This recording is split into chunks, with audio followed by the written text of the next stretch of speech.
Welcome to the Middle School Bookmarkers Show. I'm Brianna. And I'm Chris. We are teachers reading this middle school novel for the very first time. We hope you will read along with us and then listen to our conversation about it. This week we're covering Schooled by Gordon Korman, and we just read chapters 27, 28, and 29.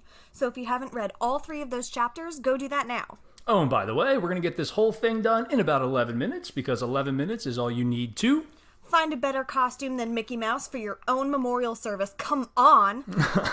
So before we start, I do want to make a point to say that we did 3 chapters this time. We normally only do 2. So make sure you read 27, 28, and 29. We pick up with chapter 27. Capricorn is back on the farm. He notices that everything is neglected at the farm. He's looking at the fruit. He's looking at everything being disheveled. Basically, no one was there to take care of it, and he's noticed everything from the fruit to the actual property is kind of in shambles. We also have Rain hobbling around the farm. She's getting better every day, but she still is just out of rehab for a hip injury, so she can't do that much, meaning Cap has to do a lot more. Rain goes to the town every day and doesn't let Cap go. What does Rain describe Cap's look as being, and that being one of the reasons he's not allowed to go into town? What does she describe him as looking like? She describes him as like a wounded raccoon. And it was really funny to me. I actually stopped reading and just kind of pictured it in my head for a second. Because it was just a really funny, almost insult, but not quite an insult because it was Rain. Who doesn't like a spunky old lady who's got pep? And I absolutely love that comment. I can just picture her even probably holding a cane, maybe bandaged up a little bit. You look like a wounded raccoon. Yeah, and so she's basically, even though she's injured, she's the second day home, she's going out to town and doing all the errands without Cap. So she's self-sufficient. She's doing great. And Cap is back at Garland and he's happy to be home, but he can't stop thinking about Sea Average Middle School, and he is missing his locker. He's missing looking at all the people and learning their names. He's flipping through the yearbooks he brought with him, and he's missing the dance and Sophie, and he's so sad that he actually says it kind of aches. Which is painful. It's painful to hear that. I feel for Capricorn. He just feels conflicted because he spent the entire time thinking while he was at school, man, I want to get back to Garland. And now he's back at Garland and he realizes, well, I miss all these things from school. It's one of those grass is always greener situations. It's unfortunately something that happens to everybody. But he's beginning to wonder, maybe I do want to go back. And that point is even further enforced when he realizes that the dance is tonight. So he goes to Rain and he says, can I please go to the dance? I put it together. And she says, no, people aren't even going to notice that you're not there. Didn't you figure out when you were in the outside world that people are really only interested in themselves? So she also goes on to say that she thinks that Cap has kind of been contaminated, as she puts it, because of the things you mentioned, Brianna. He's all of a sudden talking about TV and he's flipping through these yearbooks. This isn't how things used to be. And Cap has this inner monologue for a moment where he says, yeah, the outside world was different and I was raised to understand that it's different, but I was also raised to understand that it's bad. And I'm not 100% sure anymore that it's bad. It is different, but who's to say it's bad? Is Rain right? I don't know. That's what Cap's thinking. Yeah, and so he kind of takes a moment and he's like, is Rain angry at me? And he's like, no, that's too negative. She's just worried. And I think that's true, but I do think she's a little angry, and I don't think Cap has ever seen her angry, so he doesn't know how to take it exactly. She obviously spent so much time trying to curate and be very specific with the things that he sees and the things that he learns. It must be frustrating that it was taken out of her control and now she has to send her grandson to be, as she put it, contaminated or corrupted. So yeah, I understand the worry. I certainly do. Yeah. And so Cap decides that he wants to go to the dance. So while Rain is out running errands, he leaves a note with duct tape. He sticks it to the fridge, and he decides to walk to this service gas station that's a little ways down the road to get a taxi because he has one more check left. Which magical checks. I thought that was so funny because I was like, yeah, okay. Being from New York, I'm like, taxi driver is not gonna no way. So he's walking for a while, and then he almost gets hit by a car. Like, he hasn't seen a car for his whole walk. He's almost to the gas station, and he almost gets hit by a car. And who's in the car? Well, the driver was newly licensed. It was Sophie. She pops out and says something like, "I almost hit you." And Cap responds, "You got your license." So even now, he's crawling out of a ditch, pulling like thorns and rubbing dirt out of his mop of hair. And he's still like, "Hey, you got your license. I'm so happy for you." That's his initial reaction. She immediately immediately brings up the bracelet. And she's really happy that he did it for her.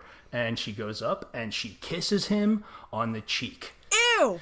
And he says that it feels like a supernova. The things that they describe in science textbooks when stars explode. So she also says that Cap's plan wouldn't work because the taxi driver isn't going to take the check, as you just explained. Yeah. But she says, you know what? Hop in the car. We're going to head to the school. So they head to the school. They approach, but the dance is supposed to be going on, and the lights aren't on, and the building's dark. Wait, is this what a dance is? Cap has never been to a dance, so he thinks maybe this is what a dance is supposed to be. Right, so they're in the parking lot, and they all of a sudden see all these kids just, like, jammed into this parking lot. I think it's, like, 1,100 kids. And they're all holding candles, but they're not dancing. They're definitely not dancing. Cap doesn't really know what to think because he's never been to a dance. Sophie is definitely suspicious, though. Mm-hmm. And so she gets some costumes out of her car because it's supposed to be a costume party. And the only thing she had were Mickey and Minnie Mouse masks.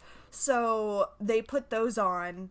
And Kat makes this comment that they're the only ones wearing costumes.